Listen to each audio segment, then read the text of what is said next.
billfold. So swole that I can't get the shit closed. So I money fold and rubber band wrap. And when it pops.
Yeah, good thing we answered. Yeah, this is a hell of What a about rib. that? Does that work?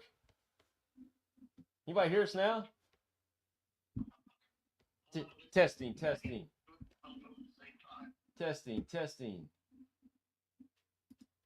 testing. Yeah, we're on now. It's a hell of a rib. It could be a record. Hey, Manny the Weasel Valverde, man, just saved our lives You now. just saved the day. We've had all this. Is there any way we can redo that first 8 minutes, what we just did, Rip? No. Thanks, Manny. is there any way we can redo everything we just did? All right, let's we're gonna rewind. Hold on. Let's pretend we're starting right now. Well, what would it be on YouTube with the live play or the? Oh, great. All right, so somebody tell me right now. Can you hear me right now? Can you hear me? Best sounds I've heard in many minutes. Head bobbed. So they could maybe hear the music. Maybe they could hear the music. All right, I'm not gonna mess with anything else. Me and Rip are here today. Hey, Rip, how's it going? Tell everybody what you did. What did I do? Well, what about the stuff I just talked about the last 8 minutes where there was no sound and stuff like that? Are we starting out over or does it? Well, yeah, they've not heard it, so we gotta do all that over. Oh, hey, guess where we were at a couple days ago? A couple days ago, I was in AEW. Fishers, Indiana, and then all the top stars. Turbo and Floyd was there. Floyd and Turbo. Their pictures are not on the big the vans in the back. I got my Ox Baker T-shirt on for everybody to see that. Keep going to AEW. Okay, and AEW. So I had I stayed in the catering all night, and I ate so much food all night. I still got some steak left, chicken left, and some fruits left that I accidentally brought home with me. But Turbo and Floyd, I guess, you know, they just kept eating that food, and they're allowed to take some with them. So Randy had 7 containers with him, said he'd be eating all that all week until the next television. He might survive with all that. But they had some of the greatest food in many, many months. They had all kinds of desserts. I had the steak. I had the chicken. We're talking wrestling. What about the AEW wrestling, Rip? You remember you went to AEW wrestling, not... Well, I saw... You're acting like you went to the I went... Barrel well, or the... I was... that buffet we all used to eat at the bowling always got everybody in Louisville. Yeah, I can't remember. What was it? Golden Corral? Golden Corral. Yeah, you went to the Golden Corral, not AEW. No, we was eating there, and then they had, I tell you, they had the big fucking screens there, the TVs in there while it was on, because the Outrunners were on TV, where you was out by ringside, and I was watching them on TV. But then when they started the tape show, then they turned them off in there. So I guess so people would get, go to the locker room or whatever the hell they're supposed to do. You guys probably already seen the picture, but you didn't hear what I said. Lila's, her first AEW show right here. It's got the picture, Turbo and Floyd, the Outrunners. Don't get any better than that. Today was the first day, Rip, I think that I've ever not looked in the comments right away, and we just started the show. We were on such a roll. I decided not to check the comments. Well, everybody in here saying there's no sound. There's no sound. So when we watch this back on YouTube, I mean there's no going to be no sound the first 8 minutes or whatever. I think I can actually cut it out, possibly. I think. Es posible. Maybe that'll be good. Probably so people that was listening or not listening, I can say, oh shit, there ain't no sound on there. So I think I can. I'm not 100% sure. But yeah, anyway, we had a good time at AEW. Let's take a look at some of these comments. People probably pissed off. Jamie Dundee, yeah, oh yeah, let's just get to that while we're here, while we're thinking about it. Tell them who's on the show today, Rip. Shit, there he is right there, JC Ice Baby, Jamie Dundee, the son of superstar Bill Dundee. I think you're going to be pleasantly surprised with the intellect of Jamie Dundee. Should be joining us in 17 minutes. 17, not 16, but 17 minutes. The inevitable. He was a WWE superstar. Yeah, JC Ice. Yeah, JC Ice, baby. PG-13, you know what they were called? And I'm not blaming Jamie Dundee at all for this, but we did a walkthrough just to make sure he knew what was going on. A walkthrough to get him on here, and then the problem was we didn't I know. got to switch all the shit back over, or I never plugged it in, and then when I did, we never ran the own test. And Well, what happened is you were worrying about the big birthday party tonight. it was Christmas. Yeah, Christmas party. Yeah, birthday, Christmas. In other words, you got 50 people coming over here, and you're stressed with that. You're running around doing everything that you can do, and you almost had to leave me here. Now, just think if you'd have left me right here and I'd have total silence the whole time, that'd been awesome, Just wouldn't think it? if Manny didn't have your cell phone number. That's right. We have to And finally just put think, over Manny the Weasel. yeah, Valverde. Manny the Weasel Valverde. Let's see. Now he's the king of Scottsburg and winning the card tournaments. I wonder if he's still got the ex-governor's daughter and or and all the women he's. Tell Manny what Jamie Dundee said about poker. What did he say about poker? He just said he was a big poker player, a big gambler. And he said that he'd never heard of Manny. He said he knew every good poker player south of Indianapolis, north of Tampa, Florida, and he never ever heard. No, he plugged Eastern Kentucky or Western Kentucky and Western Tennessee was what he did. He didn't plug it there. I think there's so many. He's the Jamie Dundee. Oh, now you're defending Weasel.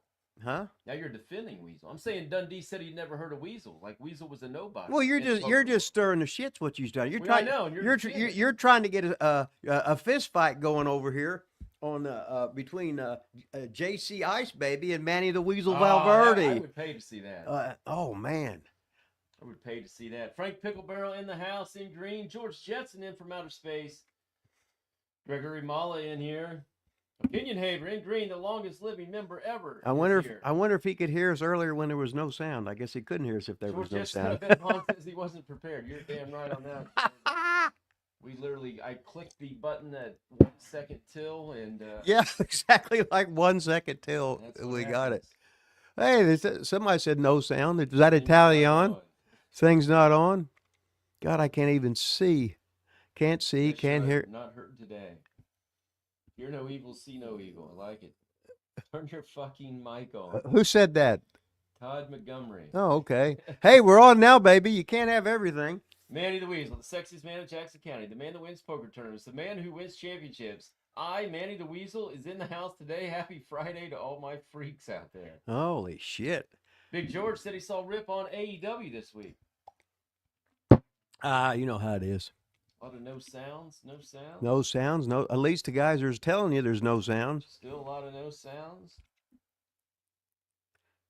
Look at that. That's why we turned it on. Bobby Lopez. All right. I'll give you $2. Oh, that $2. If you turn the damn sound, please. on. Okay. We turned the sound on, so got a little extra noise, baby. Yeah. Thanks, Bobby Lopez. It don't get no better than this. Yeah, don't get no better than that. None of your business said Rip banged my mom back in 1981. I came out July 82 in West Virginia. Who said that? None of your business said that. Oh, none of my business said that. Okay, okay. Wow. Holy shit. Were you in West Virginia in that time? Right? I was. Oh yeah, I was. I was always in Madison, wrestling in Beckley, around Charleston, Huntington.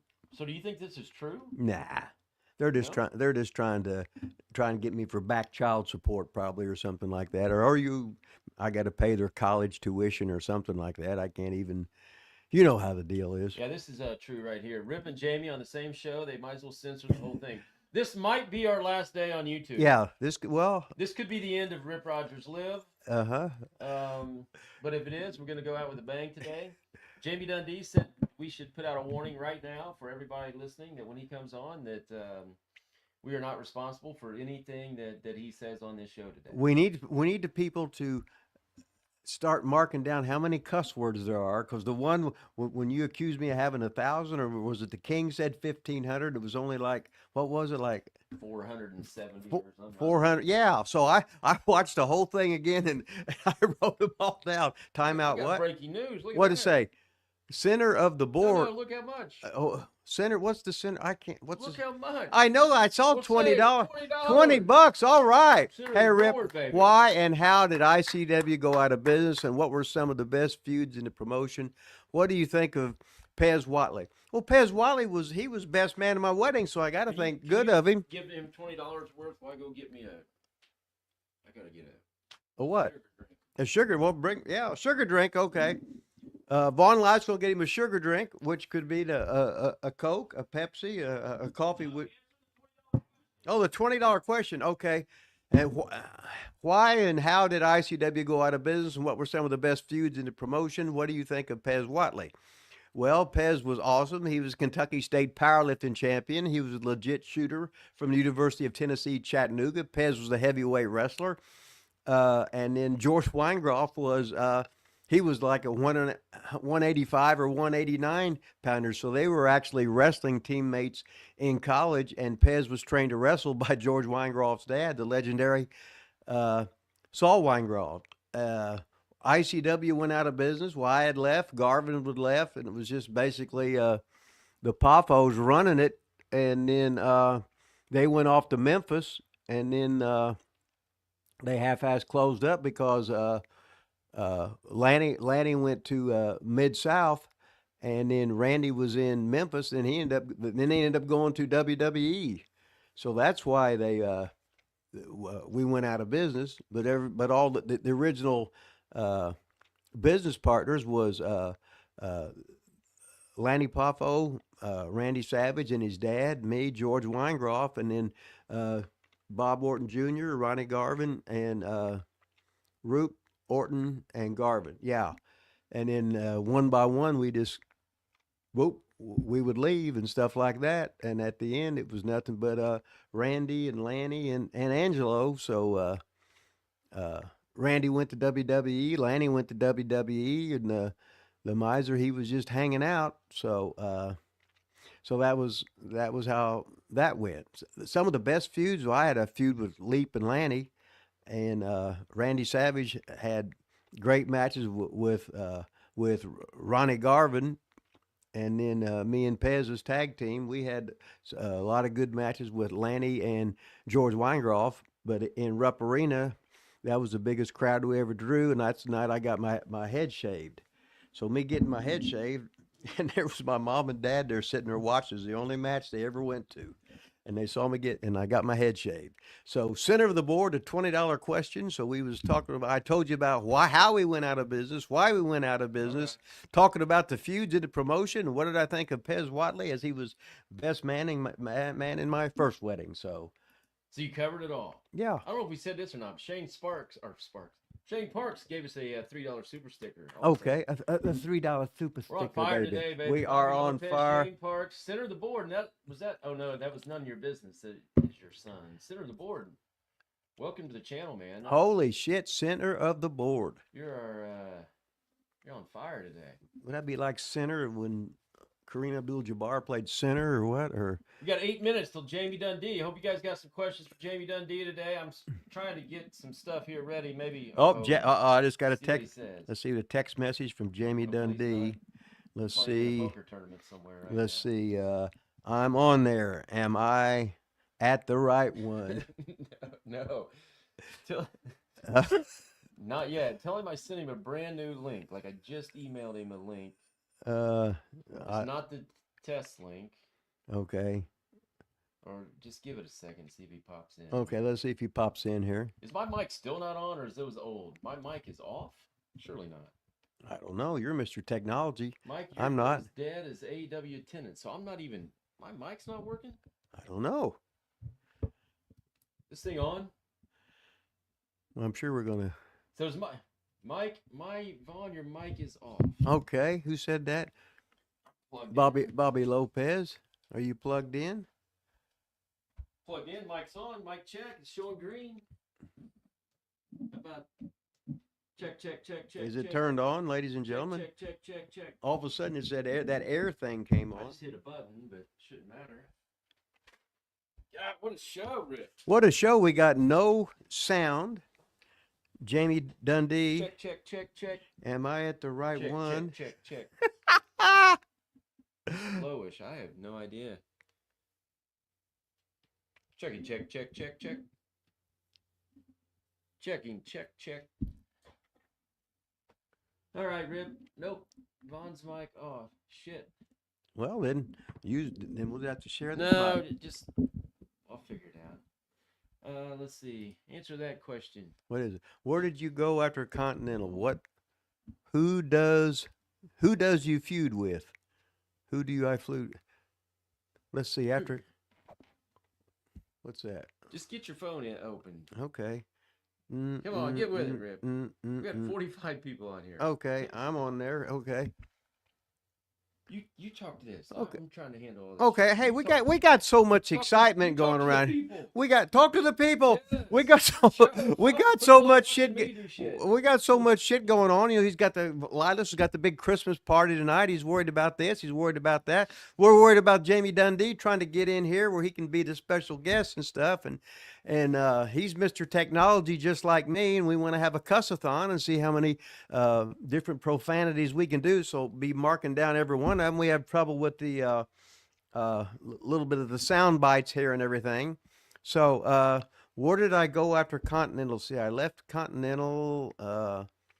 Let's see. Then I went to Kansas City. Then I went to South Africa. Then I wrestled 2 years out of the States. Now, how did I do that? Well, at first I went to South Africa. Then I went to Calgary for Stu Hart. Then after I was there for like 4 months. Then I went to Japan to wrestle Giant Baba and All Japan Wrestling. After that, I went to the Maritimes for the summertime. Then I went back to Stu Hart. After back to Stu Hart, me and Lilas, we ran the big Seymour show in Seymour, Indiana. Then I went off to Puerto Rico for about 10 months.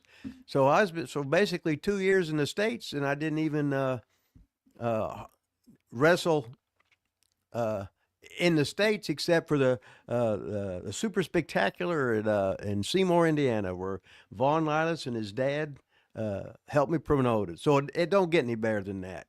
So Shane Parks, I hope that answered your question. Where did I go after Continental, and who did I feud? Well, and I feuded with Adrian Street in Continental.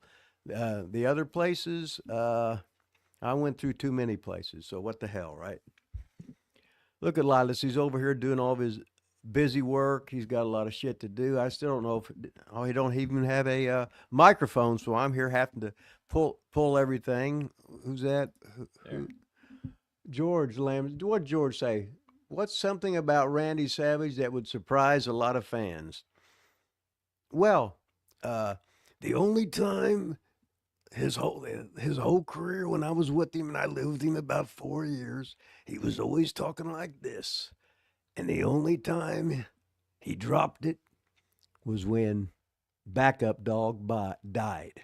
Backup Dog died. Then Randy had a home plate. He had Backup Dog's dog collar and stuff like that, and his leash up there. And he said, well, I guess I better get me a new dog. So, how's that? I don't know, but how's Randy the center of the board coming through with another 20? Holy shit! I remember watching ICW wrestling in That's 1981 right. when I was living in Mobile, Alabama. I loved it and wondered why it went off the air. I remember seeing the Hustler in Southeastern Continental. It don't get any better than that. Yeah, so ICW was in Mobile? Yeah, see, we had we was in like 14 TV markets. And some of the markets we sent a tape to down the Gulf Coast down there, and in Mobile we was on TV down there, so they got the show. That's like we had the TV in San Francisco. We had Miles City, Montana, another thing in Montana, but we had a bunch of stations that were paying us money to put the to be on their TV station. So that's how all that happened. And one was in Mobile, Alabama, and you're the first person, the center of the board with another $20 super stick of baby. He was talking about that, and that's the first guy that's ever mentioned anything about the Mobile, Alabama TV station when we had ICW wrestling down at the Gulf Coast. You're the man, center of the board. You are on fire today. We are on fire. Don't get any better than that. Ooh, I don't know about this question. I was wondering if you could ask about Randy Savage's encounter with a woman named Vanessa. George Wenger didn't ever talk. Vanessa. Oh, yeah. Okay, Randy was drunk. And I forgot all about that. That's a hell of a story. Anyway, Randy was he was, you know, he liked to drink, go out to bars and stuff. God, I couldn't remember. Yeah, Vanessa, uh, and Randy was swapping spit with what he thought was a girl, but he'd had a little bit of alcohol, well, a lot of alcohol in him, and he didn't quite uh, realize that he was swapping spit with a guy. So This was Randy? yes, Oh my God. yeah. So I guess he sort of went down there to see what was down at the bottom a little bit, and all of a sudden there was a banana in the guy's in the girls. I got to do the 2 7. Multitask, Rip. Okay, there. Our viewership's dropping like flies. Who's the producer of this show? Anybody hear me? I think Manny the Weasel Valverde's the producer, and that's why it's not doing to it so much. But anyway, the story with Vanessa, I forgot all about that. Well, I can't remember stuff anyway. But Randy was going to kill the guy. I mean, Vanessa. He was going to kill Vanessa because Vanessa ended up being a guy. But what the hell? You can't have everything, right? You know, you get a few beers in you. I guess that was why I didn't drink. Oh, Bobby Lopez saying, Vaughn, your mic is off. Bobby's on it today. He tell me they can't hear me. All right. I'm going to come on here every day without a mic. And 99 people have gone there and say, hey, your mic's not off. Your mic's not off. Thanks, Bobby Lopez. But Weasel was the very first one. I guess Steve Crawford gifted one Wrestling with Rip Rogers membership. Don't get any better than that. On fire today, man. This show is... Now, if Jamie Dundee... It's about time for Jamie to Dundee to finish this link, finish this link out for us. I just text him, send it here. Send it here, okay. Well, you well, what? I can't see that. I can't see. My glasses, I didn't up... Here. Let's see if I go for 3 years in a row without going back to get my eyes checked. JC, Jamie Dundee, I just sent it there. Okay. All right, you take care of this question. Okay, what's this? Center of the board. Again. Oh, okay. He's talking about when the original Sheik worked for ICW. Well, the Poffos, Randy, Lanny, and Angelo, they all worked for the Sheik in Detroit. And when I started out, I worked for the Sheik in Detroit. Where they were in the territory, I just come in and did TVs to get exposed and stuff like that. But they were friends with the Sheik, so Sheik come in and would wrestle our territory in ICW. So and then before we started ICW, Randy would go. Oh, there's Jamie's on my phone. Should I say boom? Let's see. Okay. Uh-oh. Can you just use? You got to send it to that email so I can open it on that other phone. Okay, I'm doing it right now. Okay, all right, then I can open it on this other phone because this is that same one that wouldn't let the kid open it. So for some reason this phone won't let it do it. Okay, I'll send it back to that email right now. All right, see. Shit, things are happening around here. That's for damn sure. But anyway, back to the Sheik. Yeah, the Sheik come in. He'd stay over at Miser's house, Angelo's house, and they'd reminisce that. And Sheik got out of the house, so his old lady wouldn't be yelling at him and his kid and stuff like that. But yeah, the Sheik was hanging out in ICW, and where we had all worked for him before, so it was like a meeting of the legends, if you know what I mean. It'd be like Duke Snyder with Willie Mays and Hank Aaron, Babe Ruth, Mickey Mantle, stuff like that. But these are just wrestlers, like the Sheik, the three Poffos, and Rip Rogers. But I wasn't Rip Rogers yet, so I went from Mark Shira to the Inevitable Disco Kid to Hercules Samar, the Inevitable Disco Kid, and then the great Mephisto had to call me Rip Rogers. So all of a sudden I was Rip Rogers. I hope you answered the question. Did you answer? I think so. Mm-hmm. Rip, Frank's Pickle Barrel asks, I think he's asked this a couple times. Rip, any Devil's Duo stories? Yeah. Doug Vine's Devil's Duo. He was from Huntsville, Alabama, just like Bobby Eaton, just like Arville Hutto. And then Jeff Sword, he went to the IU or the ICW wrestling school. Now the ICW wrestling school there was a building, it seated like 500 downtown in Lexington. and we was gonna me and Randy we was gonna move in there and live there, but then it cost 50 grand to just rewire the place. So Angelo said, "Oh, poop on that. We're not going to we're not going to do that." But Jeff Sword went to the IU or the ICW wrestling school. Him and Ricky Cook survived it. Anyway, there was about 90 some people. I think there was when we first. There's Jamie and hey. When they first started, but Ronnie Garvin got a hold of a few people. I don't know. He didn't actually kill anybody, but he made him unconscious and hurt him. And pretty much after they'd made their initial deposits and stuff like that, he hurt so many of them that they all pretty much left, except a couple of them. And Jeff Sword was one that survived. We see you there, Jamie. We'll be with you in 1 second. We got one last question here from center of the board because it's a big one. It's another $10 one, so we got to get to him here real quick. What are your memories of Ox Baker? He scared the shit out of me as a kid. Well, you see my Ox Baker t-shirt right here. Just happen to have my Ox Baker t-shirt on right here. Foxy Oxy. What habit did I get from Oxy? Well, Oxy he showed me how to paint my toenails pink. So for years and years, I had my toenails painted pink, just like Foxy Oxy. So Ox would give it the heart punch. I've been to Ox Baker's house. It don't get any better than that. He used to live in Cole Camp, Missouri, ladies and gentlemen. Cole Camp, Missouri. I visited Foxy Oxy, ate at his house, and I worked 4 weeks in a row with him in Kansas City. And you know they were Matt classics.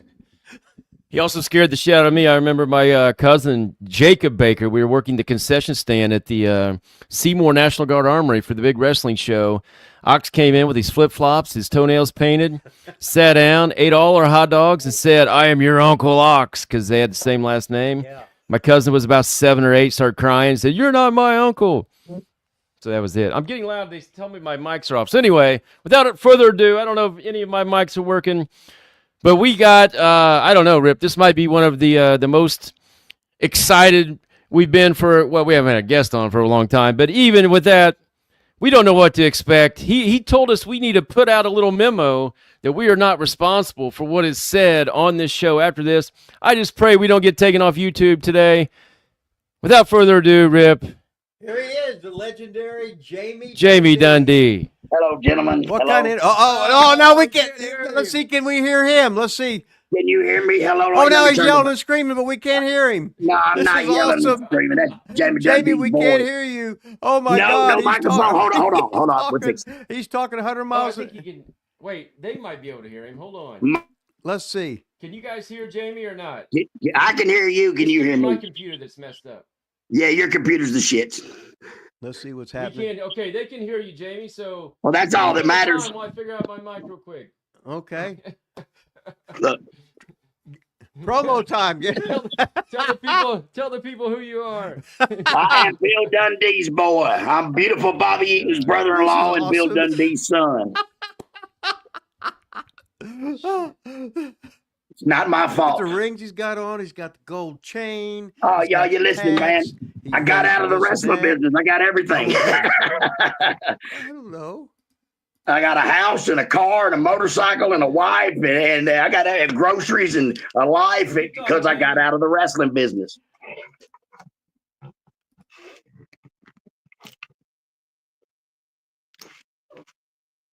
Are y'all there? Where did you go? Can you hear me now? I can't hear you. We can't hear you now. I bet the people can't hear you now either. Because I can't. I can just hear. I can't hear you now. Something's not right. It's this company. They don't want to let me on. The last time I tried to use StreamYard, they wouldn't let it go through either. They're like, "No, we're not letting Dundee on our channel." No, I can't hear you. I don't know if the people can hear you. I don't know if they can hear me. How about now? Can you hear us now? Now we're doing something.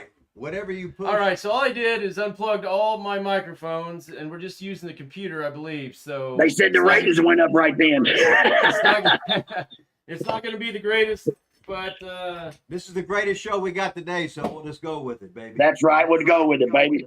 Donald Trump's president. It don't get no better anyway. No politics in this show. No I don't vote politics, for anybody. none. I can't vote. I'm a felon. I'm a felon in an Australian. They didn't let me in. I can't vote. Oh, fucking hell, nice on, mate, eh? Hey, bloody hell, the Prime Minister said stick this up your rectum. Can you say rectum? Up your arse, love.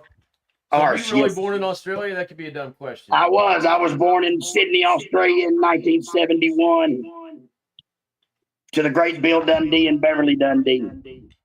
And we're 2 Came years to apart. America in 1975 when I was 4, and the rest is history. Wow, that's awesome. So you were okay. I guess I didn't realize you were born when your dad came. Yeah, I over. was born. I meant when he came to Australia. Yeah. My daddy was, working in Memphis. Working in Australia. And Bobby Shane, the King Bobby Shane, brought him and George Barnes to America in 74. And in 75, he called and said, "Come on, y'all." We floated on a piece of styrofoam for weeks. Now, how long was he partners with George Barnes? I guess in Australia, 68, 69, 70. I mean, because I was born 71 and they were partners for years before that. Now, do you look like your dad or do you look like the mailman? Well, my dad said, let me tell you what he just said to me. He said, I went and saw him on his 81st birthday and I sat down and he said, "Do I know you?" I said, "You should. I'm your boy, Jamie Dundee." He said, "Jamie Dundee, I'll be damned." He gave me a big hug and then he said, "You look just like me." So I guess I do. Okay, that's always a plus. Yeah, he just kept staring at me. And he's like, "Damn, you look like me." I'm like, "Cool. Hope so. That's a plus. Yeah, right. That's a bonus."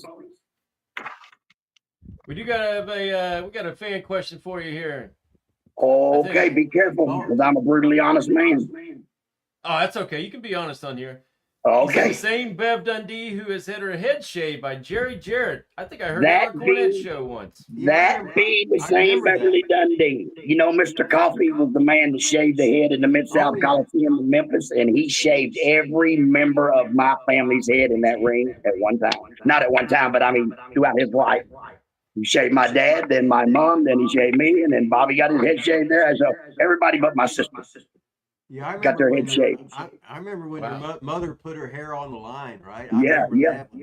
Yeah, let me tell you something. Jerry Jarrett said it took about 10 weeks. Because you know how hard it is to convince a chick to shave her head in front of a whole bunch of marks for the wrestling business in 1977? But this is what they said, Beverly.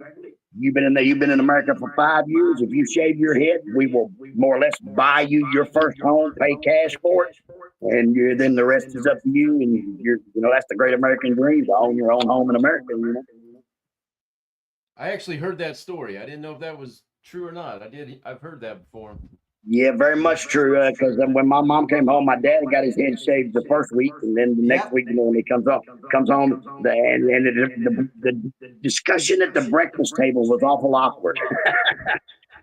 I just said, "What happened? Where did y'all work? Where y'all been? What did y'all do?" Because there was no cable TV. You didn't see Memphis, right? I didn't know that they were going to put my mom's hair on the line. All that. They don't tell you none of that. Not growing up in the rest of it. They kayfabed everybody. So you would have been in Memphis most of the time growing up, or that area? No, Hendersonville, Nashville. But that territory, like... Oh, yeah, that territory. Yeah, I didn't even know that. Honestly, I didn't even know there was other places to wrestle until I was 10, 12, 11, 12, 13 years old, really, because I didn't know there was no such other place, So, yeah, we're about the same age, and I grew up watching. I'm from Seymour, where Rip is in Indiana. And yeah, right. Yeah, I'm 53. So watching Memphis growing up, I didn't really know until WWF started showing some of that, whatever that late night TV stuff was. Yeah, well, I actually found out because my brother-in-law Bobby Eaton went to work somewhere else, and I was like, "Where's Donna and Bobby going?" And my mom was like, "They're going to work for Crockett." And I'm like, "What's Crockett? Who the hell's Crockett? What are you talking about?" I didn't even know there was such another place to wrestle, really. That's wild. Ask a question, Rip. I gotta check. Somebody's talking about the sound in here. Vaughn, can you check your monitor? I think the hall from Jamie is because your speaker's on. Okay, whatever that means. Anyway, Jamie. Yes, sir. Tell us some stories about how many trips did you make with your dad where shit happened. You know? Just some I think every things trip we I ever wouldn't. took, shit happened, but it was the wrestling business. But I mean, my whole life, I guess it's kind of hard to put in perspective. If everybody's doing it, it can't be wrong. So I mean, my whole life, I just thought everybody drank beer and just I guess honestly, just drank beer and fought, and because when you're a kid, you think wrestling is a shoot. So I'm punching kids in the face, putting them in sleepers and figure fours, and I'm not understanding why everybody's upset with me because I got an earring that my dad and Tommy Rich put there when I was 4.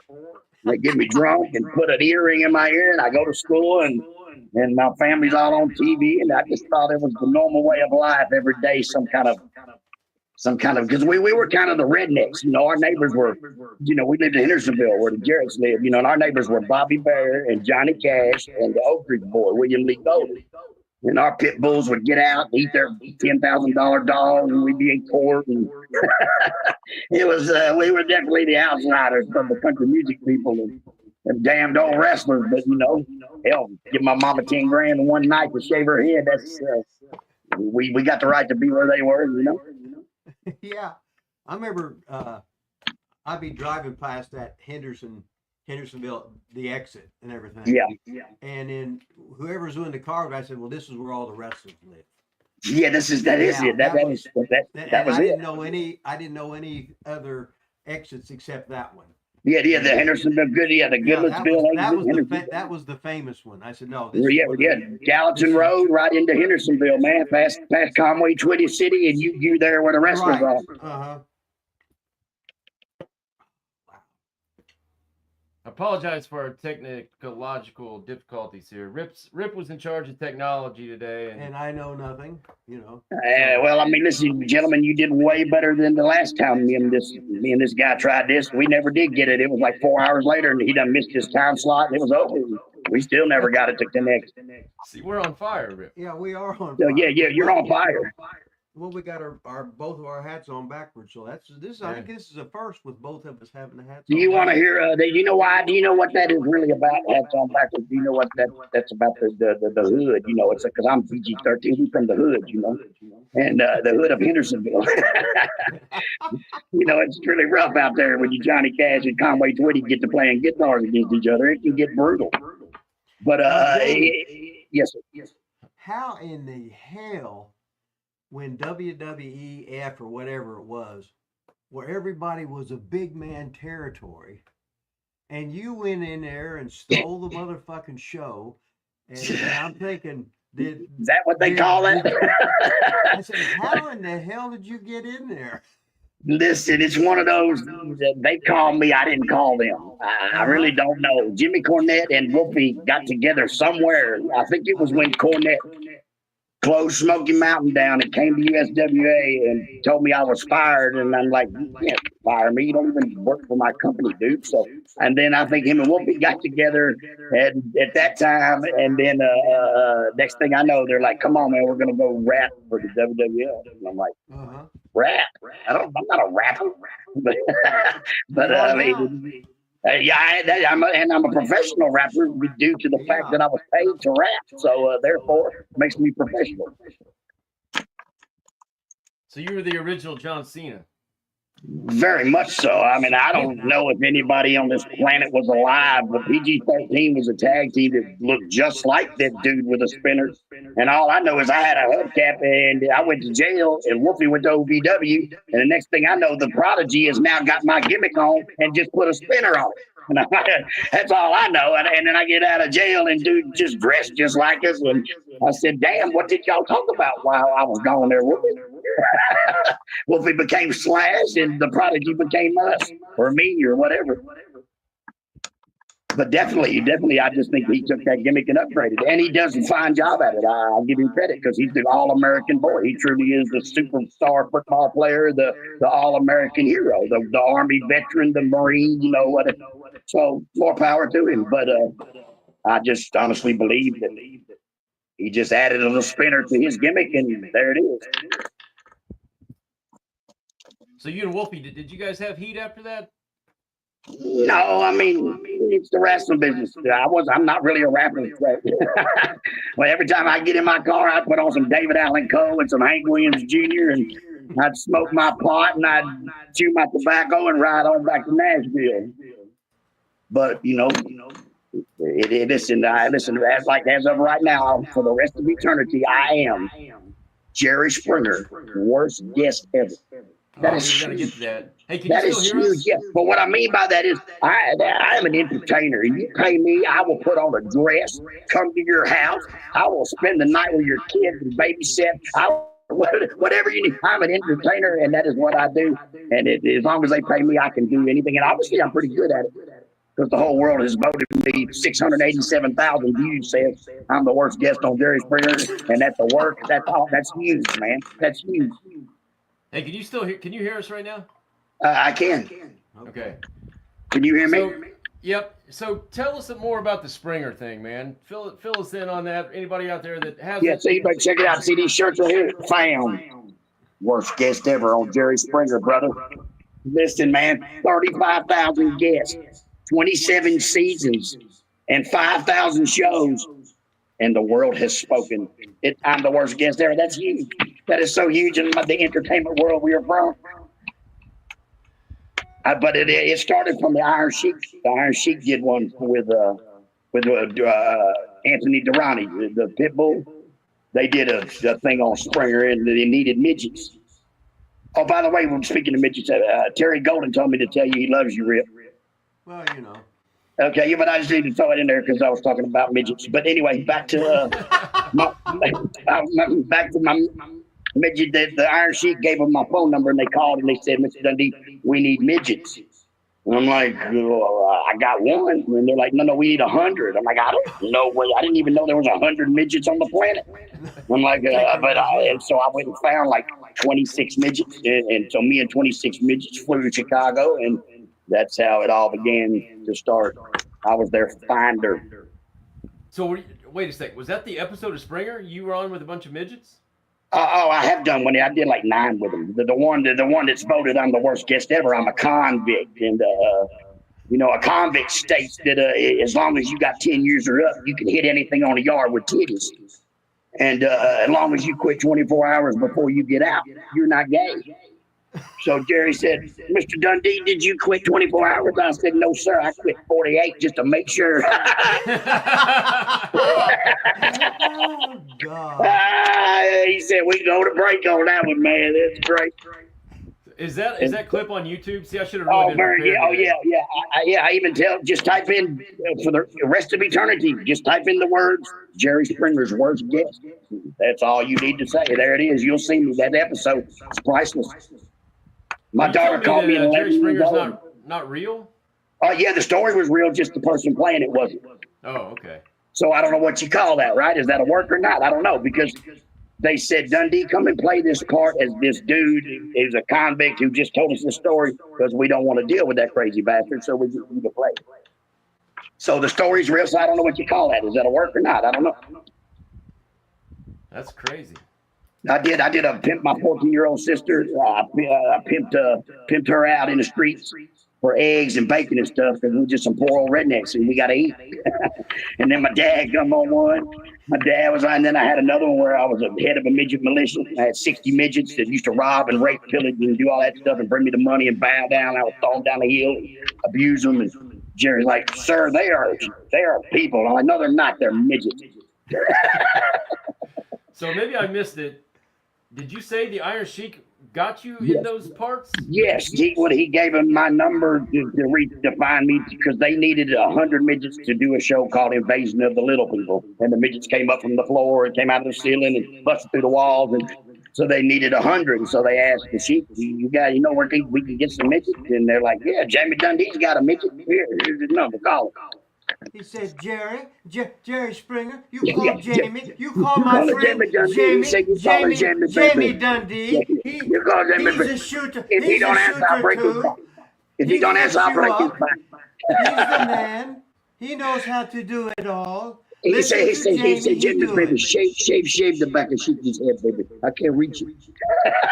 Oh, my laps are too big. Yeah. You like to see the chic pose? Hey, brother. Hey, Swinging listen. 3/4 back.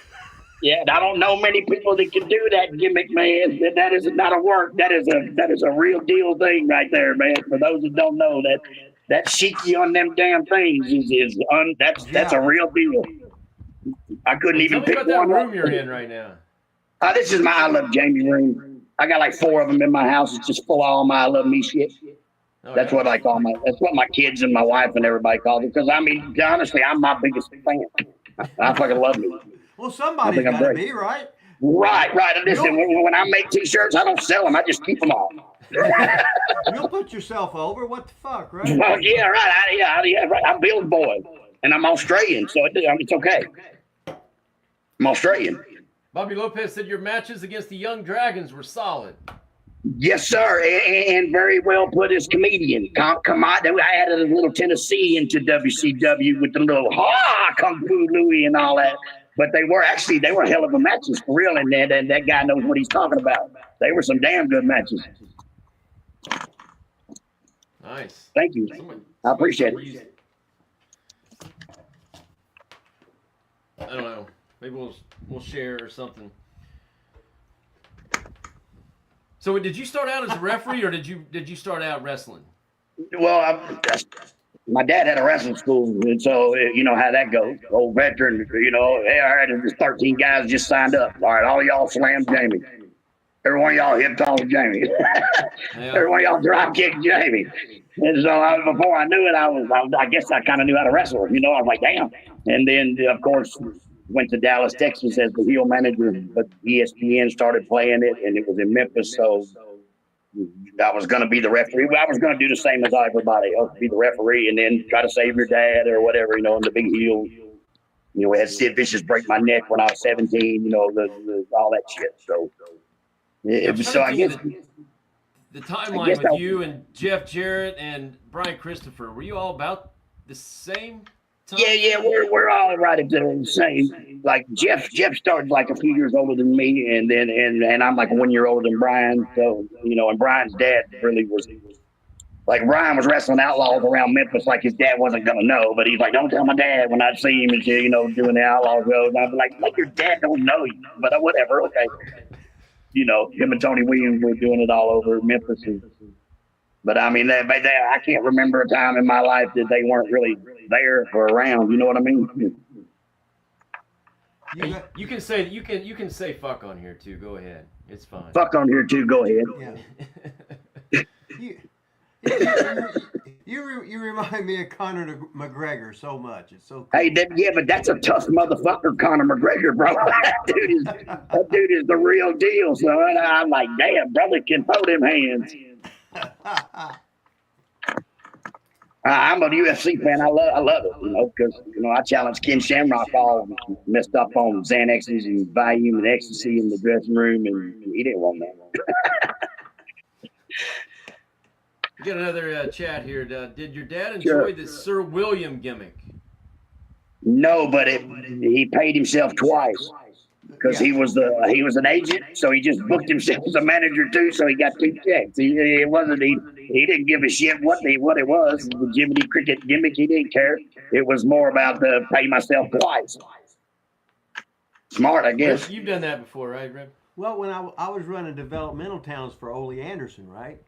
So Right. I was a promoter. Then I got I got my mileage. I got my per diem.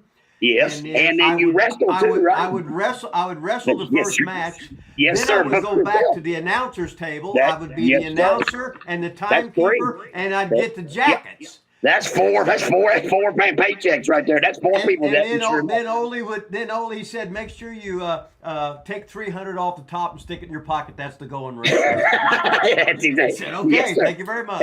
And find yourself $50 for being late. So just take $250. Didn't do that one, but holy, that was. Them were the good old days. Yeah, the Dale Man. I don't know if y'all. Of course, you know Dale Man. Dale Man. Yeah, you did, George. Yeah, hell yeah, you did. That's funny. Hell yeah, you did. Everybody, the whole world did, bro. Dale Man was great, though, man. He would take you all over the planet, and if it drew money, He would give Two you some money. If girls, you two didn't, he would midgets. feed you. He would feed you. Two girls, two Yeah, midgets, two other matches, and a every battle poster, royal. every 2-hour poster show, says baby. one match, a midget match, a battle royal, a girls title match, and we gone to the house. And I was there literally every saw night. Dale, man. I saw him pick up hitchhikers. And by the time we got to the town, he'd say, "That's a big son of a bitch walking down the road." Turn the car, van around, pick some big huge dude up, smart him up on the way to wherever we were going, and make him the main event. Beat him, give him $40, and drop him off. I said, "Dale, you're the best, bro. That's priceless." Yeah, we'd work the North Dakota, South Dakota, Yes, that Nebraska, Montana. That's right. All of that. Sure the enough. Montanas, Oh, wow. went Arizona, all that Indian all that shit down reservations. there. He started booking them Indian reservations, smart as hell. Yeah. But the only thing was, they don't like midgets. They think midgets are a curse. So they would be like, "You can come, but you can't bring them things, man." Them, the midgets. They couldn't use the midgets much on them damn reservations because they honestly believe that it's the voodoo hoodoo, man.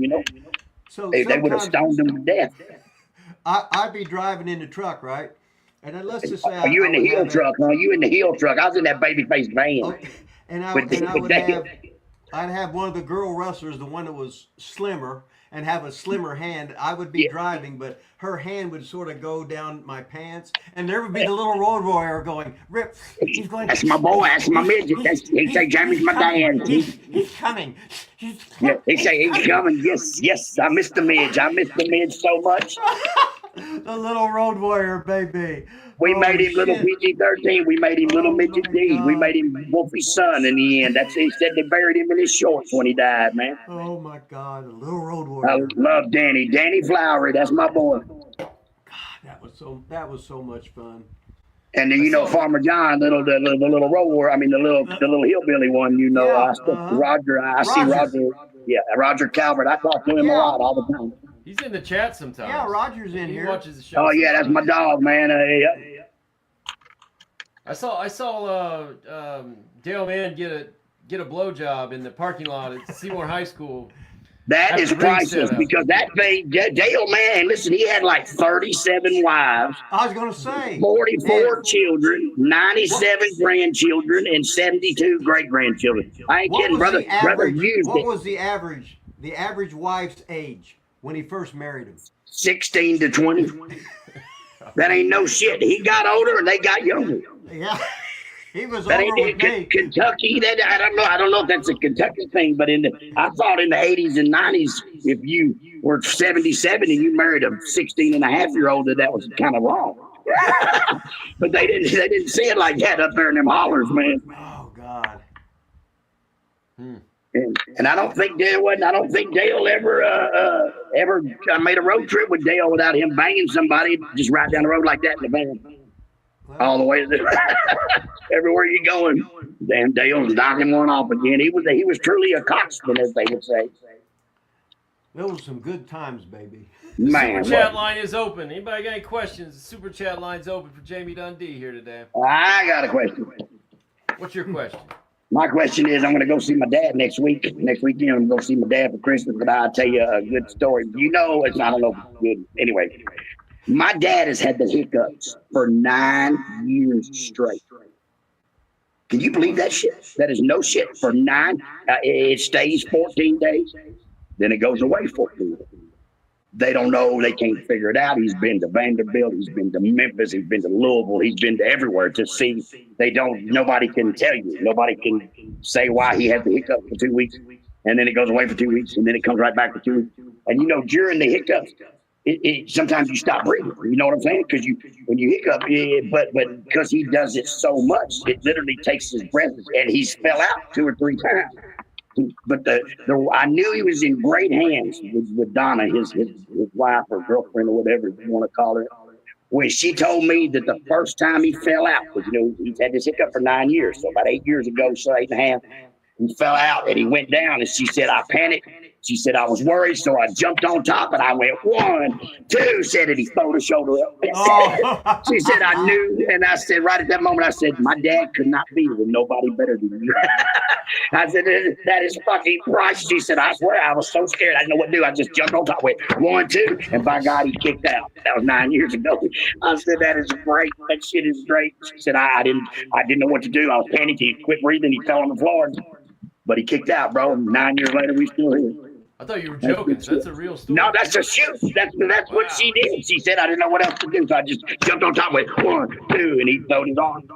He kicked out, man. That shit, they've been fine for 9 years. But every 2 weeks, can you imagine the fucking hiccup for 9 years straight? I can't either. I wouldn't do it. I can't hiccup for 9 years. That'd be fucking ripping. We got a listener, Frank's Pickle Barrel ass. He always talks sex questions more than wrestling questions. Frank's Pickle Barrel ass. Yeah, barrel. Yeah. He needs to like sell pickles and name them that or something. That's fucking right. Said the state you love for chubby girl loving. What state had the best chubby girls? Louisville, Kentucky. Yeah. Yeah. Oh yeah, 100%. Wow. I think. Thanks, Frank. Appreciate that, man.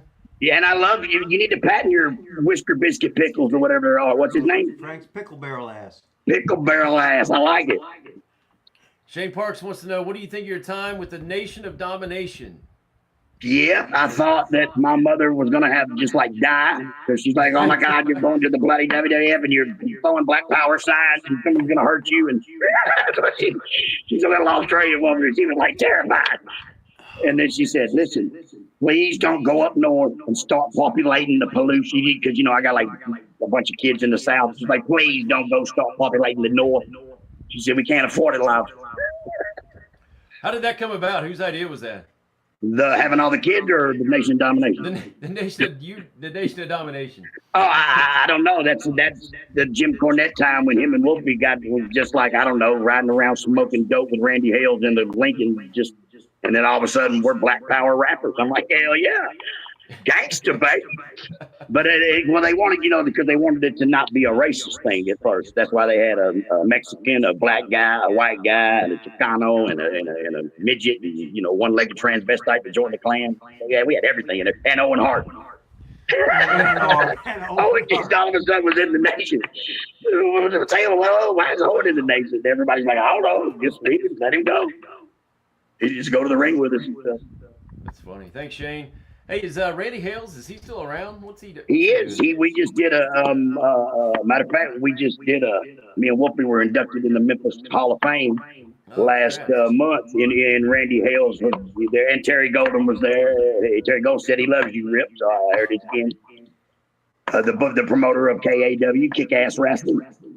We just did. It was good, man. It was Tommy Rich and my dad and me and Doug Gilbert and Lawler and Kevin Lawler and it was Bruno and it was the old family, Spellbinder, and it was good to see everybody, man.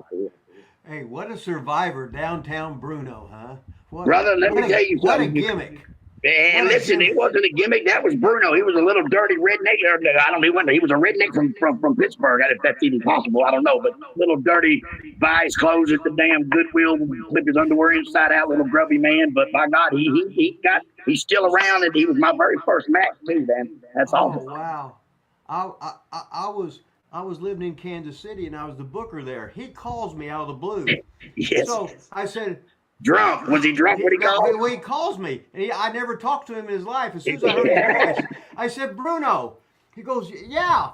I said, you must have got fired and you need a job so you can come to Kansas City until you get another one. Come on in. And that's right. Yes, sir. Why not? What do you got to lose? He was awesome. Yeah, Bruno's great, man. He's definitely a pioneer of the wrestling game, man. He's definitely been through a lot.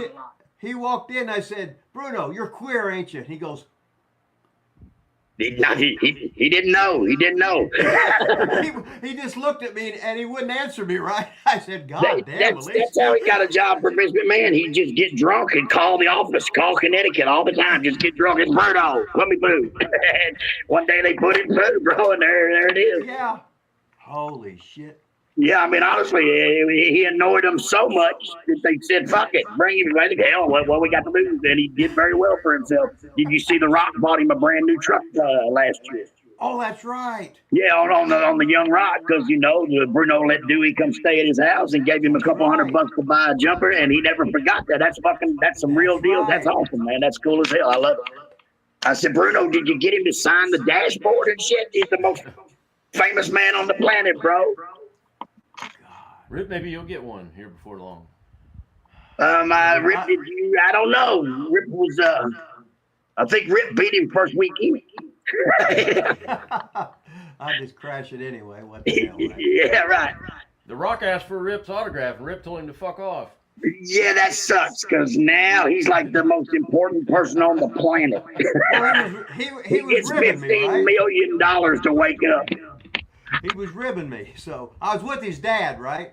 Right, yeah. Rocky, just passed away not too long ago, and him and Bill were him and Bill were a hell of a little team down here in the South at one time. God, I'm just old. No, yeah, I say that every day. I say, listen, man. Somebody said, Dundee, why don't you run legend shows? I said, what are we gonna do? Dig them up? I said, but only 9 people I remember alive. Nobody's alive no more. You can't call. I bet you go through your Rolodex and there's only one in every 5 that you could actually call. I go, damn. I go, God, man, really? It wasn't. And they ain't got the same number anyway now. So what the hell, right? No, that's true. My mom did. My mom had the same number. My numbers change all the time because going in and out of towns and states. I'm so glad we didn't have internet in our day, bro. We'd have been in so much fucking trouble. Oh my God, fuck. Any of us, it would be. We couldn't have functioned. It would not have worked. You think you would have Right? recorded I mean, everything? we could leave the house. We were gone. We just left the house on Sunday. We came back about Thursday, and our wives were happy to see us. Yeah. Yeah, shit. When's the last time you wrestled? Oh, fuck. 5 years ago, I think. Well, this, what year is this? 2018, 19 or something? I think I did one match not too long ago with Wolfie and Jeff and my dad about 2 or 3 years. I brought 2 left shoes, and I said, I'm not doing this. I blowed up just climbing through the ropes, and I said, I'm going fucking home. I don't care if they pay me. I'm leaving. I'm not doing this. I'm stuck. I took one bump, it like they killed me, man. Felt like I broke my ribs. I couldn't breathe. I'm like, I ain't going the fuck home. I'm done. That's awesome. You think you wrestled your dad or wrestled with your dad, like tag with him? Which do you think you did more? Live tag with him more. Because how many times do the people, because they already know he can beat me up. So so how many times they go watch, they know, but they don't want to see him beat me up. They want to see me and him beat somebody up, or vice versa.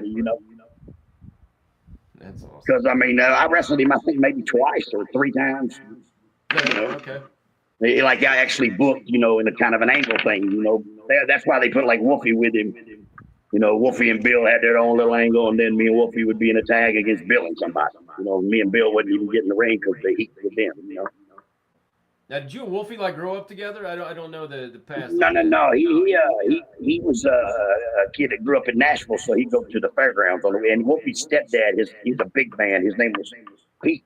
They called him the Giant Scorpion. He was like 6'7". He was a big man, and so him and a guy named Rick Reynolds kind of trained Wolfie to wrestle. But Wolfie is funny. He said he used to hate me. He used to come to the Nashville Fairgrounds, and he'd say, I hate that guy right there. Walk around here like all cocky and shit.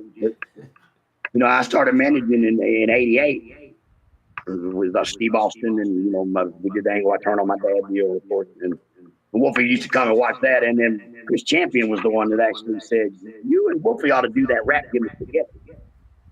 So we did. We picked up the hubcap, and here we are. Rest was history. Well, I guess they say. I said to Wolfie, when we go to this mansion to see Jerry Jarrett, I said, if we can get him to smile, he'll give us a job. I said, if he don't smile, we ain't get no job. So we went up there, and we put all that shit on. He was looking at us. And we put that hubcap around our neck. And he said, what is that? He smiled, and I told Wolfie, we got jobs. Hell yeah, we got jobs. Because Jeff Jarrett said, y'all need to go show my dad this gimmick, man. It's pretty cool. He'll like it. And then, of course, you know, us being young, we want to go to work. He said, 4 weeks. You start in 4 weeks. We're going to make 4 rap videos, and we're going to play them for 4 weeks. So by the time you get there, people are going to be happy to see you. And, you know, we're young. We're like, I want to dress them now, man. But, of course, he was right because he was always right. And 4 weeks later, here we go. That's awesome. Here's You know, Frank Pickle Barrel Ass with another sex question. I like old Pickle Barrel Ass. He come to my house, drink a beer if he won't. What's better, doggy style or wolfie style? Definitely Wolfie style, bro. Because, I mean, for those that don't know, brother packing some heat. So definitely Wolfie style, man. But don't follow him. You go first.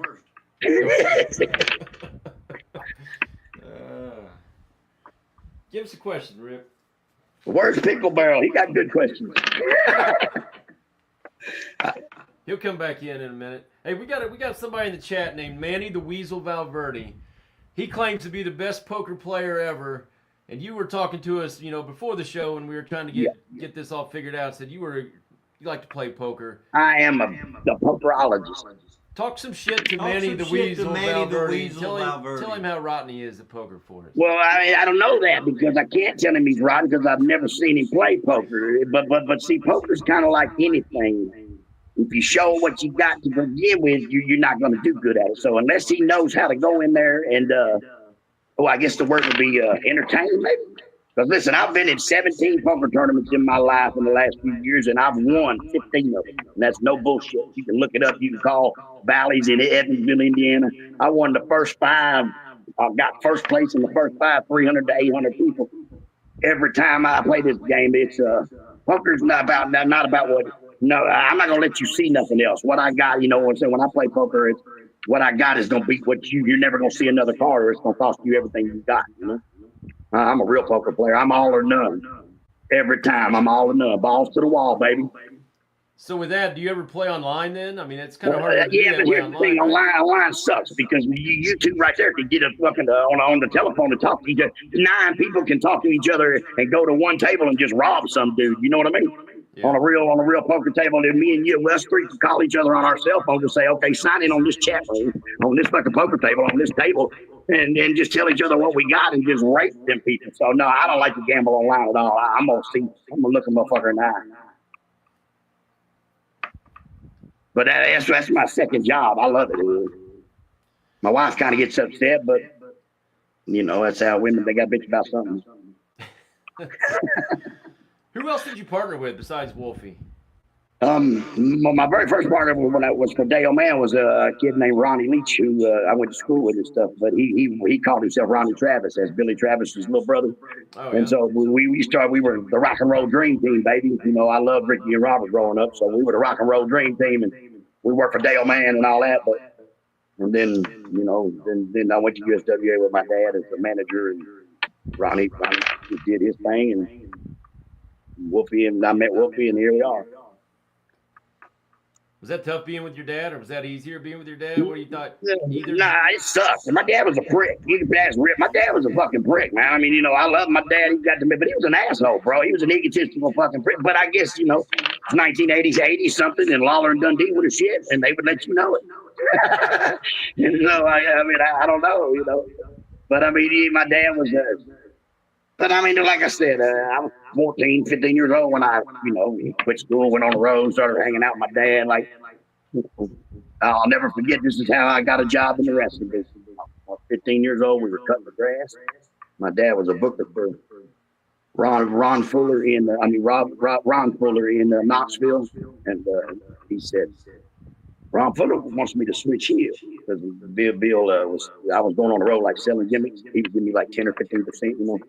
And that's, you know, I'd ride with him, and so he didn't go by himself. And we went to Knoxville territory where we lived in Nashville, so he had to drive a long way. So we were cutting the grass, and he said, Ron Fuller wants me to switch heels. And he said, you want to be my man?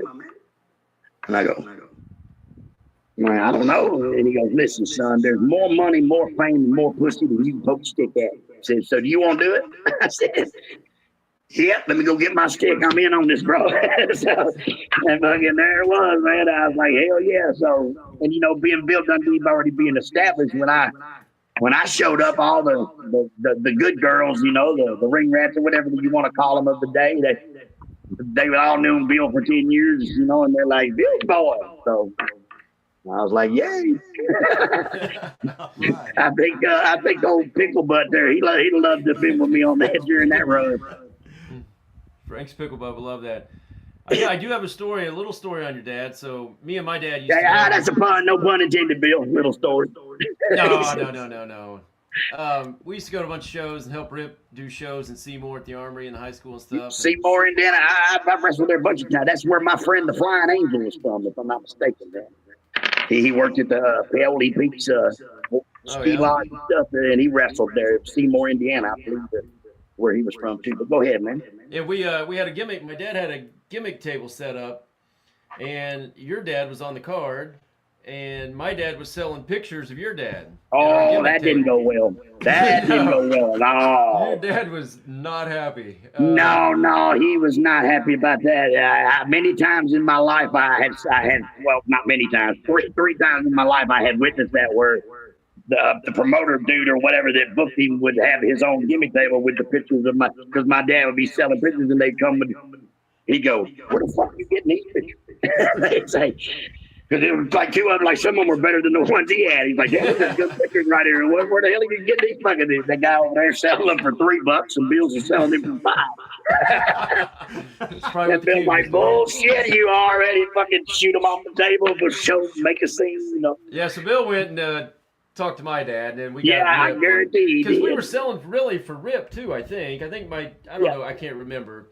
Rip came over. And was like, but shit, Bill. Yeah, that's funny. He's though. Like, get rid of the pictures, King. Yeah, Bill, it's fine. Give them to him. Yeah, fuck. But you know, Wolfie and my dad got into a knife fight over a fucking picture. You know that picture shit was serious to my old man. You know, that story. I don't know because I wasn't there. You know, we just very rarely. But in Arkansas, they ran two towns on the same night on Friday night. You know, before TV Saturday morning. So Wolfie and my dad was in one, and like me and Doug Gilbert and Tommy Rich was in the other. You know what I mean? And so it was that kind of deal. The picture was my dad standing in between me and Wolfie. You know, with his arm around us. You know what I mean? In the ring, and somebody had took it, and so he was printing them off and selling. And they were both kind of right in there. Wolfie said, "Hey man, you're gonna give me $1 off every one of them pictures you sell." It was the way I guess he went about it. But Bill said, "Okay, but you're gonna give me 25% of what they cost because if you split it three ways, Jamie, Bill, Wolfie, it's 33% a piece." So Bill said, "I paid $300 for them 100 pictures. You give me $100, and I'll be more than happy to give you your cut out of this fucking picture when I sell it." Wolfie's like, "No, I ain't paying you nothing. You just gonna give me $2." Bill's like, "Yeah, that's gonna work." And so you know that fucking them old veterans and their dollars, and it didn't go well. So Wolfie stood up or something drinking, and Bill said, "I'll fucking cut your guts out." And Doug Gilbert said, "No, please don't, Bill. I gotta take him home with me." Wow. Then the next morning, the TV they gave my dad a hiatus or whatever. Told him he needed, we can't accept that. I think Jimmy Cornette fucking came there was going to change the rules or something. Nobody fucking listened. They go, okay, that'll work. See you, buddy. That's always a hot topic. What's your relationship with Cornette? Corny's corny, man. Corny happened to be the manager of one of the greatest fucking wrestlers, if not the greatest wrestler on the planet. My brother-in-law, Bobby, Cornette honestly, could have been anybody. But, Cornette knows this business. Cornette's been around this business. Cornette has, definitely earned his spot in this business for sure. But he used to make my presents when I was 6, 7, 8 years old. I remember at Christmas, Donna and Bobby had to come over. Cornette would come over. And because, in the wrestling world, we wrestled every Thanksgiving and every Christmas day, So all our shit was done 4 or 5 days before the actual day. Because, we had to work. We had to perform on them days. Yeah. Tell them some Bobby Eaton stories, Rip. Oh, man. Bobby's the greatest, ain't he, Rip? He's great. That's the fucking... There's not one person on the planet could ever say nothing bad about Bobby Eaton, I don't think. Nobody. No, not one. I've never heard anything negative about Bobby. Ever. In 40 years. He wrestled for 40 years, and there's not one person out there that has a negative. That's fucking pretty impressive, Now, I would rib him because he'd come in So kind. So kind. When we was working for Nick Goulas, he busted my eardrum, and I still can make it pop on its own. You know what I mean? Yeah. And so Yeah. every time he called me Oh. Disco. So he He said, said when Disky, he oh. he go, Disky, how you doing? I said, well, Bobby, I was doing pretty good, and I started thinking about my left eardrum. He used to cater me Oh, when I was damn, working for really? Nick Goulas. Damn, And damn. he goes, I'm so, and he's everywhere. No. He looked me right in the eye. He said, He don't. I'm so sorry about Yeah, that. Bob, I'm sorry, I said, man. Bobby, Damn. I'm just fucking Damn. with you. I'm just He ribbing. say, damn. I love though, but the world lost something when they lost Bobby Eaton, bro. For real, the world lost something, man. It's terrible. I just love the dude so much. God, I remember when Bobby was given he was tag partners with George Goulas, right? Yeah, the jet set, baby. There they are. And then Bobby was going to go to Atlanta, and then the night before his car got broken into, and all of his stuff was gone. It's stolen. Sure enough, the HMS Alabama, that car was called. Her Majesty's shit. All of a sudden, he had to stay and be George's partner again. Yeah. And Orville Hutto and him were the brown bombers, baby. Mm-hmm. Yeah, that's fucking hilarious. The greatest card in many, many months. The rough, tough team with Tojo Yamamoto, Gypsy. Don't worry, Las Vegas Louie, he'll be there too. Yeah, like that, man. But great. I'd like to pay you what you're worth, but but I mean, and I tell you what, now listen, he told Bobby pulled Tommy Rogers, remember over Nick said, y'all go get some suits made, some outfits made, and then when the check came, they owed him $15. He said, yeah, they said, well, they didn't tell us we were going to pay for the fucking things. We just got some jackets made. Oh, God. Yeah, old Nick. He said then when boys on them marijuana cigarettes. Yeah, marijuana cigarettes. No marijuana pills. Right. Yeah, marijuana pills. He said them boys on them marijuana pills. God. So we can't have that. Rip likes smoking marijuana. Yeah, maybe back in the day. But marijuana's legal now. It's not fun. Not in Indiana, it's not legal. No, yeah, it is. You go right there. Listen, I live in the Seabury, Kentucky, and I run right through Evansville, and I go to Graysville, Illinois, right there, and buy all the greatest bud you want in the world, man. And it's beautiful. And they tax your ass because you don't have an Illinois ID, but it don't matter. It's worth it. So how far are you from Evansville? 25, 24 miles. Right. I'm Seabury. I'm right by Madisonville. You know what Madisonville is? It's where my wife's from. Halfway from Evansville to Hopkinsville. Yeah. I'm about 20 minutes from Owensboro. My actual Seabury to Owensboro, about 25 miles. Yeah, my wife's mom was from Evansville, so she always went to all the loop. So she went to all the Evansville shows. She's got photo album after photo album of her and everybody from back in the day. Your dad. Speaking of that, that's really cool. You said something like that. Rip, do you remember Miss Delphia in Louisville, Kentucky? Yeah. Rich and Dollar? Okay. Yeah, Miss Delphia. She passed away. Shows. Yeah, you're right. Exactly right. She passed away about 5 years ago. I think maybe 7, 8, maybe 7. But anyway, I used to say to Miss Delphia every time I ever see Miss Delphia, I say, Miss Delphia, when you die, what are you gonna do with all that wrestling shit? I say, you will it to Jamie Dundee. Well, let me tell you something, bro. When she passed away, that's exactly what she did, man. Somebody knocks on my door, and I go to the door, and she has every single thing, every program, every ticket stub, and every newspaper. Because, they put it in the newspapers back then. You know what I mean? In the sports section, they put the outcome of the wrestling. They did it in Memphis and Louisville and in the big towns. She had every single program with the inserts and the ticket and the newspaper clipping and the ticket stub on the program and the autographs in these programs from where she would, everybody would just sign it because they respected Miss Delphia and then, everybody's just starting that. She had every single one of them in order from 1975, 6, 7, 8, 9, 80, 81, 82, 83. And she willed that to me, bro. And it was unbelievable. I got to go through my whole childhood because they were perfect in order with the inserts, man, and read every card. And, back then, Lawler used to draw. You know what I mean? He would draw. He would make the boxes and write, who's working with who and draw the cards. And she willed that to me, man, and left that to me, bro. And I've been going through it for years. But I sold it to a guy named Jeff Osborne. Jeff Osborne in Evansville?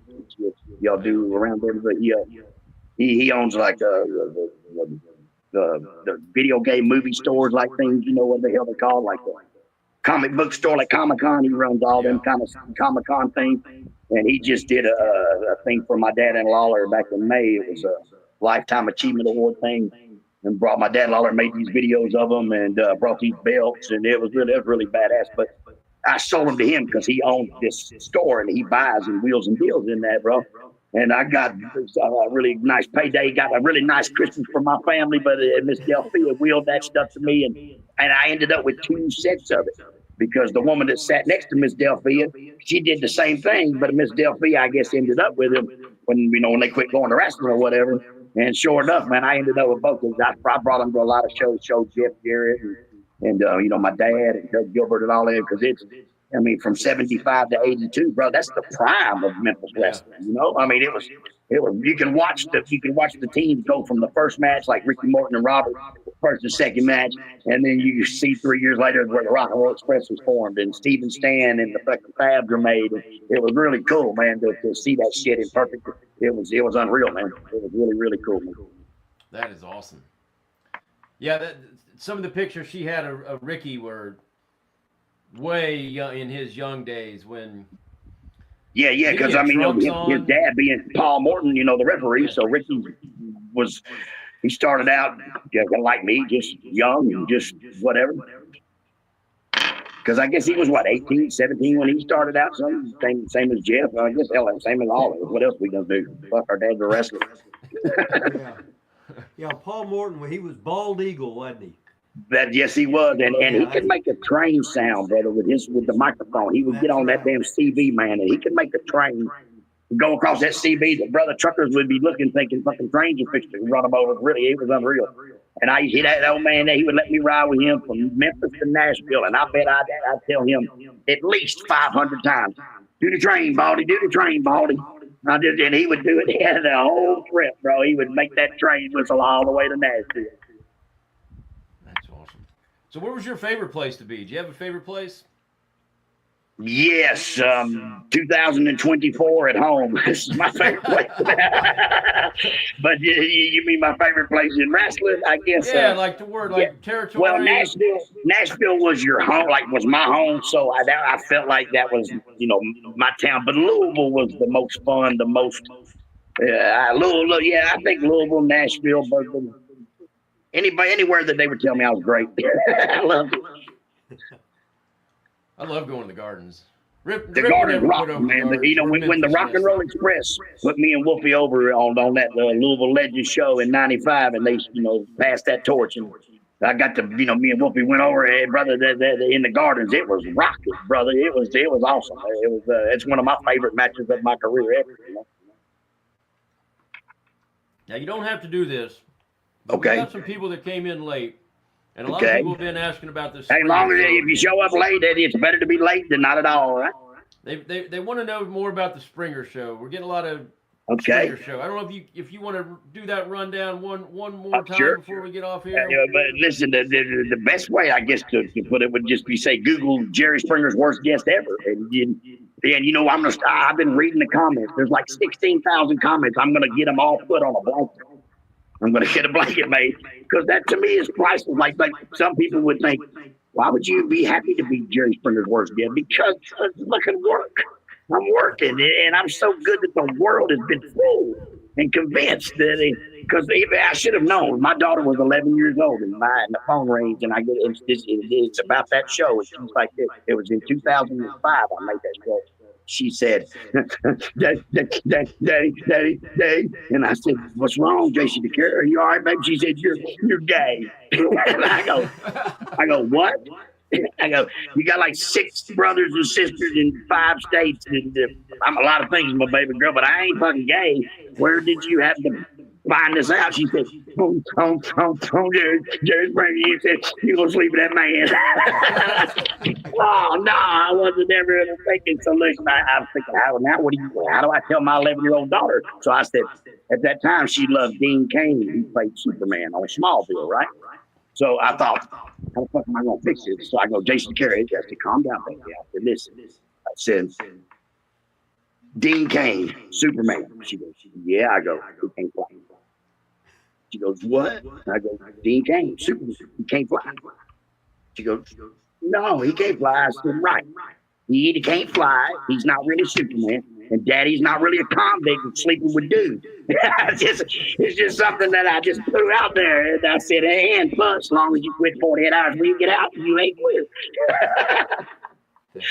But I mean, I knew that show was kind of convincing, but I knew, you never think of it. But I just figured my kids would know all these. They see me on Springer 9 times and shit.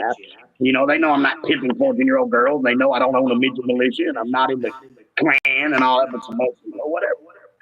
They like my redneck voice up here in Chicago. They said, your voice can do anything, like racial kind of stuff. I'm like, okay. Did you ever do any other acting or anything? Yeah, I did some extra work in the Last Castle with James Gandolfini and Robert Redford and Tracy Smothers. Me and Tracy Smothers went and did it. We looked like cellmates.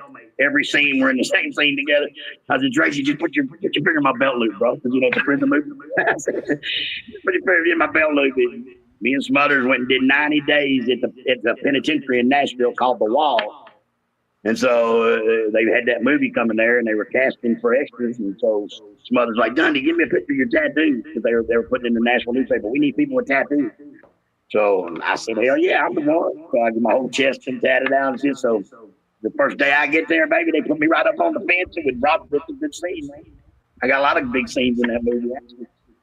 That's awesome. But, I gotta ask you about Rip. Sure. I know you guys probably weren't together too much, but any Rip Well, stories or memories we of Rip? worked together a lot of times around that Dale Man time, didn't we? With Peter R. Miller and Joe Cagle. Oh and my God! He said, Peter R. Miller said, Jamie Dundee, how's your father? Oh my God! That's a blast from the past, ain't it, man? Joe Cagle, Joe Cagle and Peter R. Miller. Peter R. Miller, died, baby. Yeah, Peter he died did. about what, 2 away. years ago or something? Yeah. Cagle's still kicking, I think, but definitely Peter R. Miller, Jamie Dundee, how's your father? Peter Raymond Miller. Yeah, but he would always say Peter R. Miller. Peter R. Miller. Oh my just God. call the fucking R. Okay. Hey, I took him down to Atlanta TV and I had him meet me on the highway. I mean, as the mom fucking in with the gimmick. He was sitting whatever. He said, "Pick me up at this exit." So I said, "Okay, I'll pick you." exit. So there he was, like that. Yeah. Got the fucking bald head with the gimmick on it. I love it. Did he do drugs? I always used to tell the Wolf, I used to say, he's got to do drugs, man. He's a different individual, but I like him. I like the shit out of Peter R. Miller. He'd put the gimmick eyes in. Yeah, everywhere, all the time, yes. Oh, Peter R. Miller. Peter R. Miller, the voice wasn't supposed to come out of the way that gimmick looks. You know what I mean? That gimmick was not supposed to be Peter R. Miller, like the fucking Stooges or something. Yeah. Holy moly. I forgot about Peter R. Miller. And Joe Cagle, baby. You saw one, you saw the other. Yeah, I'd say, where's Cagle? He's in the car. That was in Madison, running around there in Madison area with Billy Travis and all them. That's where I would always run into. Remember that bar that big black guy Peaches used to work the door at? It was like underneath the bowling alley bar. How many times Billy Travis potato you? Man, listen, Billy Travis was, you just couldn't help but love Billy Travis. But he was a lying, thieving, but you just couldn't help but like Billy. You know, fuck, here comes Billy. He's going to steal something from me. But by God, come on, Billy. I mean, you got to help love Billy, man. When you had the story when Frank was driving and Billy was giving himself the wank in the back. The fucking Rocky gimmick, yeah. Come on his head. That's when Frank said, fucking Billy was a dirty Billy, and that was it. He didn't put it over anymore. Don't sell it no more. And 3 times in my life I would be driving down the interstate in Nashville and Memphis, and I'd see a little yellow fucking car, and it had one wrestling boot on top. And you'd say, well, there's Billy Travis out of gas. Pull over. He'd say, I knew Jamie Dundee. He thought he could sing like Boys to Men. He would always say, listen, Boys to Men. I said, Billy, you are the shit, man. Just hush. I loved Billy, though. Billy was Gary Mize. He was a Dale Man prodigy, matter of fact. Holy shit. You got anything you want to plug? Yeah, let me see. Back in my day, Madonna, Britney Spears, I want to plug all them, but No, I mean, but I mean now it ain't much to plug. Let's see. I'm a grandpa, I'm fucking old, and I'm fat. But honestly, I do want to just mention this, man. My son passed away last year of a fentanyl overdose in February. And do you know that fentanyl kills every 11 seconds? It kills somebody in the United States of America. And I don't understand what the fucking this drug is. At least the shit we did wasn't going to kill you. Couldn't snort enough cocaine to die, or Billy Travis would have died 30 years earlier. But I mean, this fentanyl, brother, it is killing enough people to fill up a 747 jumbo jet every fucking day. Can you imagine if a 747 jumbo jet fell out of the sky, what kind of press that would get? As my friend Jelly Roll said, but because it's just fentanyl killing the fucking whatever you want to call it, the drug addicts or the underprivileged or whatever the fuck society thinks it is.